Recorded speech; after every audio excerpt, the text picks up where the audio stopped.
This is Storm Team 8. Good morning. We have to wait all the way until about 8:07 to see our sunrise because, of course, we sprang forward with daylight saving time beginning.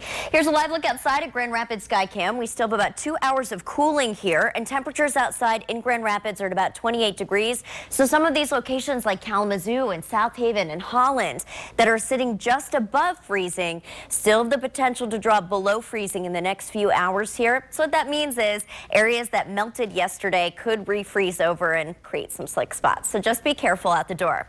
Now, Fremont, Big Rapids, you guys are sitting in the 20s. Luckily, not a lot of wind there. But other locations like Kalamazoo and Battle Creek, which seem warm, have a little bit more of a wind. So for that reason, all of us, for the most part, are feeling like the low 20s because of those wind chill values. Here's a look at what to expect today. Very similar to yesterday. Some really good spans of sunshine, but for the most part, mostly cloudy. A high of 37 today. That's going to be the benchmark. And then areas south of Grand Rapids have a chance of going up near 40 again today. And then areas north of Grand Rapids, maybe just a touch cooler. Once again today, we have a chance of maybe seeing a few snow flurries, and here's why. You can see the system that's approaching from the west. It's kind of a two-parter here. The first part is an area of low pressure, so we got almost a mini cold front here and some cooler air streaming behind the area of low pressure, helping to kick up some of these snow showers. As this pushes through, it's mainly going to cause an increase in cloud cover, not so much snow, just because we've got some pretty dry air over our area right now. Now, the bigger half of the system is off to the south.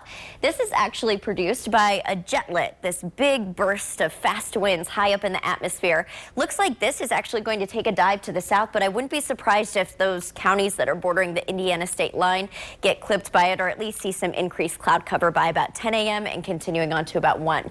If we continue on your futurecast to look at some of these showers, notice your futurecast doesn't even want to paint anything until we get to about 8 o'clock and 9 o'clock, and all of those showers stay north. Overnight tonight, partly cloudy to mostly cloudy skies, and then 8 a.m. we will have some low-level moisture. Futurecast is reading this as a little bit of snow, but I'm thinking it's more going to be some fog, possibly, that sets up. Here's a look at your 8-day forecast. Look at that wall-to-wall sunshine, highs in the 40s. Our average high for this time of year is right around 40, 41 degrees. So the fact that we're actually going to be jumping up to 44 and 48 is going to be quite significant, especially followed by that February that was so cold.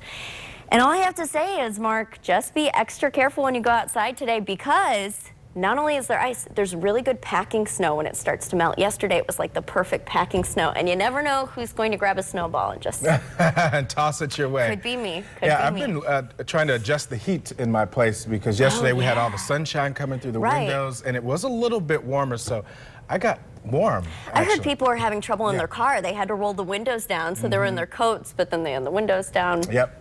That time of year, absolutely. Let's take a look at